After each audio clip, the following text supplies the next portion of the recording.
How does a hen turn this into that?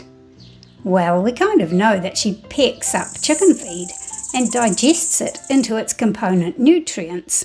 I covered the hen's digestive system in a previous video, so we know how she digests her feed, but how does she turn those nutrients into eggs? Let's take a look at what's going on inside a hen. If you don't want to take a whole deep dive, then here's the short version.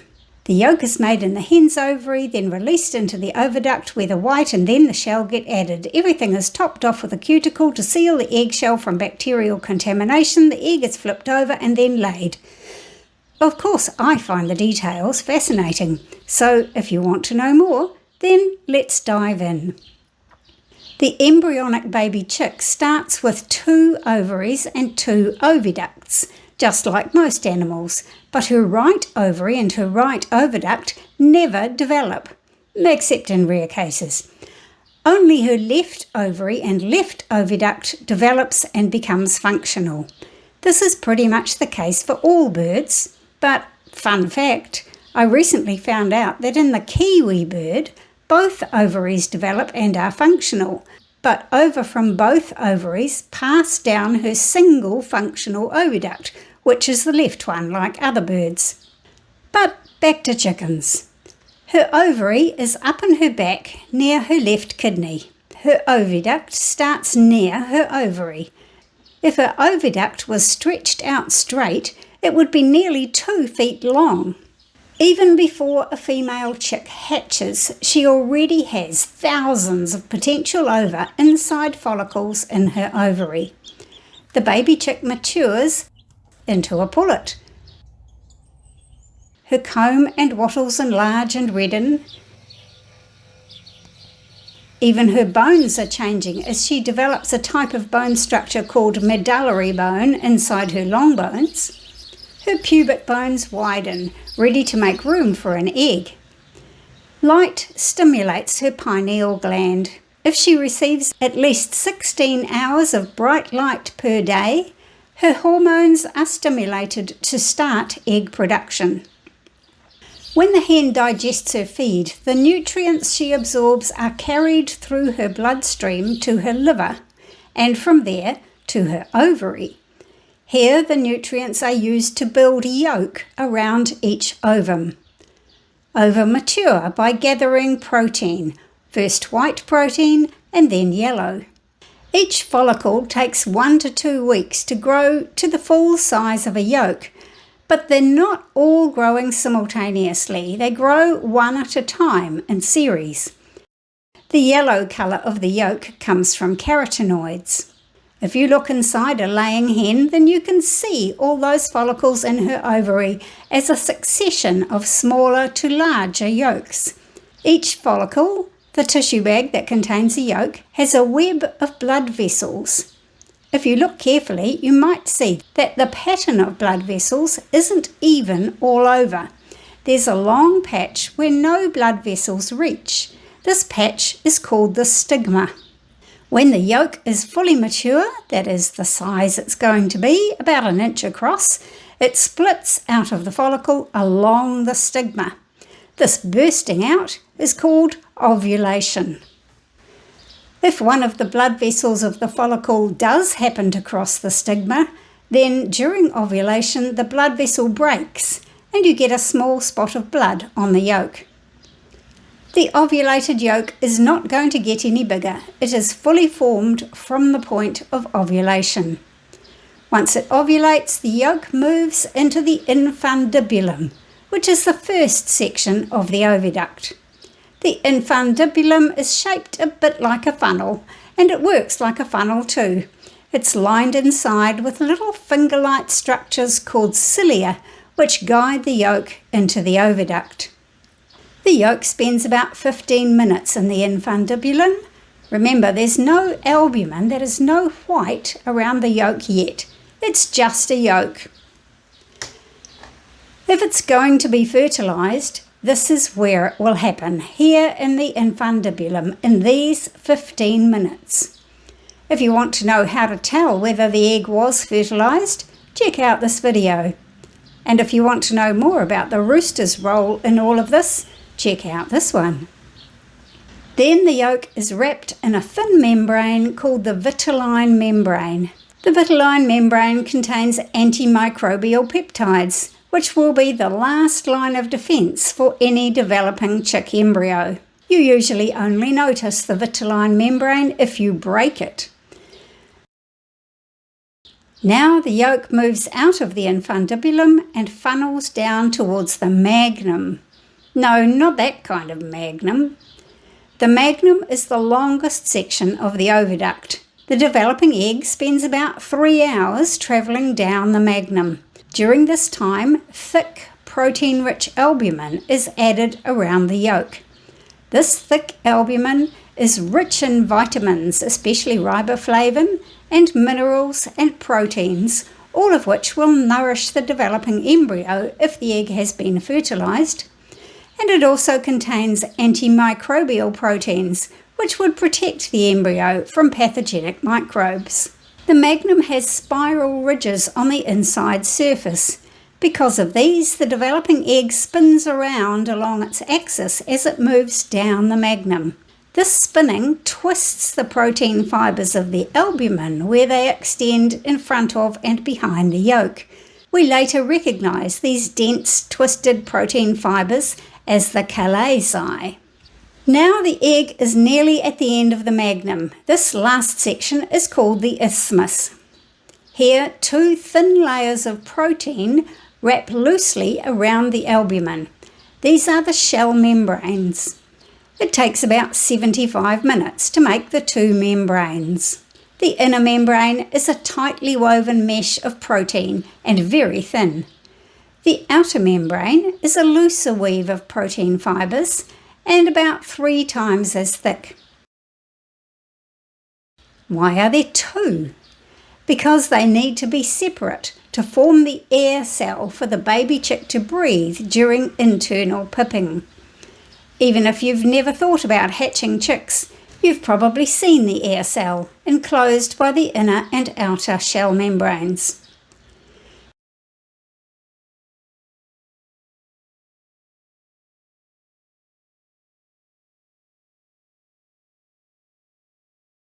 The egg moves down to the shell gland, where it's going to spend about 20 hours.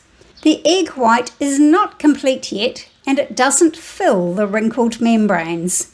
First, a thin, watery albumin is secreted by the shell gland. This thin albumin moves by osmosis through the membranes. This plumps out the egg to a shape that matches this part of the oviduct and stretches the membranes into the final shape of the egg. Now the egg is fully formed and it looks like an egg, except without a shell. The shell will be laid down around the outer membrane, which is now pressed tight against the internal walls of the shell gland because the membranes are full of albumin. The shell gland secretes a supersaturated solution of calcium carbonate. The calcium carbonate crystallizes out of solution as its crystalline form called calcite. The first crystals form onto organic aggregates on the surface of the outer membrane. If you look at a lump of calcite, it looks like a mass of hexagonal crystals, all grown in different directions. For the first few hours, this is how the microscopic calcite crystals grow on the surface of the outer membrane. There are other crystalline forms of calcium carbonate, including aragonite and vaterite, but hormones in the fluid secreted by the shell gland prevent these other forms and allows only calcite crystals to form. The calcite crystals grow out until they're about 70 to 80 micrometers wide and touch each other. Now, specialized biomolecules are secreted to control the crystal formation so they only grow upwards, directly away from the membrane, in columns, called a palisade. Although this takes about 15 hours, that's a crystal deposition rate of 0.33 grams of calcite deposited per hour, which is one of the fastest examples of biomineralization known to science. Although ostriches do it faster than chickens. About 2 to 2.5 grams of calcium are needed to make each eggshell. Where did it come from? It's not stored in the shell gland. It comes directly from the hen's bloodstream at the time it's needed. If the hen is eating or digesting calcium-rich food at the time her shell gland is making the eggshell, the calcium will be carried directly from her intestine to the shell gland and be secreted as calcium carbonate. But it takes nearly 20 hours to make an eggshell, and during some of this time, it's night time.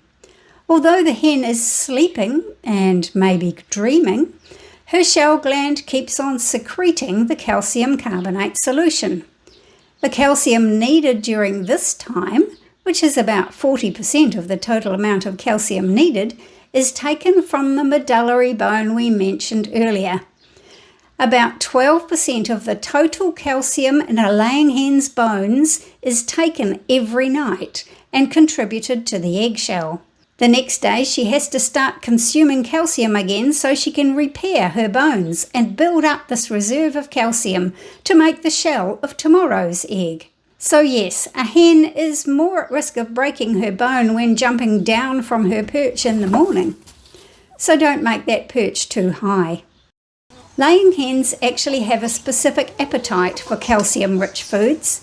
That's why it's important to make soluble calcium available to her, usually in the form of shell grit, so she can eat up as much as she needs to rebuild her calcium levels in her bones. Where did the bicarbonate come from? That also came from her blood, from carbon dioxide. The carbon dioxide, which we might think of as a byproduct of respiration, is hydrated to bicarbonate.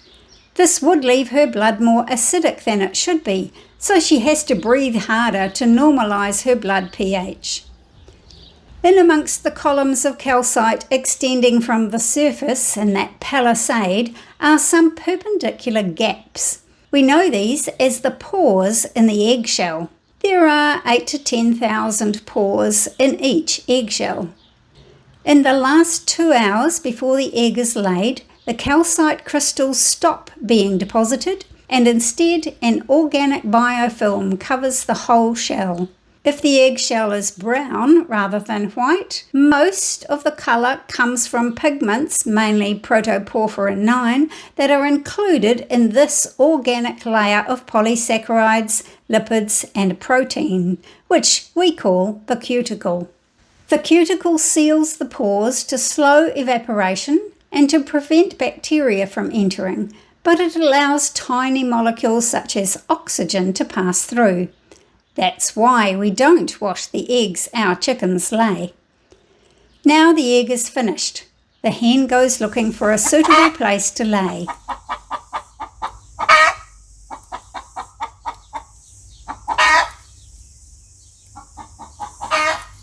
She is fussy. If you want her to lay where you can easily gather her eggs, you need to make her nest box attractive to her. Often she'll choose a nest that other hens have laid in.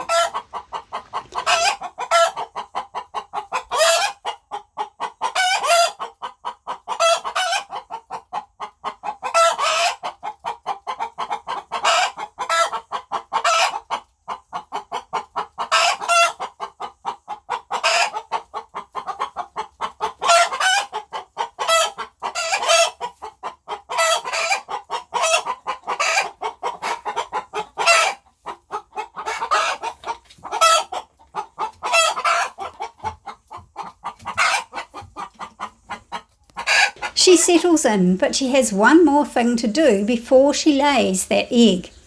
All this time, the egg has been travelling down her oviduct with the pointy end first, but now she must turn it around. It takes her a couple of minutes. The egg is flipped and the opening of her digestive tract into her vent is blocked off. A rush of hormones, including oxytocin, vasotocin and prostaglandins, make her muscles contract, and then she lays her egg, blunt end first.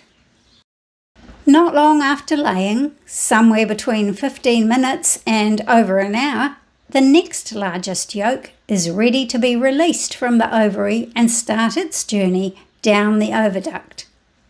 So, eggs are much more complicated than perhaps we realised, and it takes a lot of effort and a lot of coordinated different types of biology for the hen to make every single egg. That makes them really precious. I'm always grateful for every egg that I find in the nest box. Thank you, chickens. I hope you enjoyed doing a deep dive into what happens when a hen produces an egg. Like everything about chickens, I find it really fascinating. I hope you do too. Bye for now. Thanks for watching. See you next time.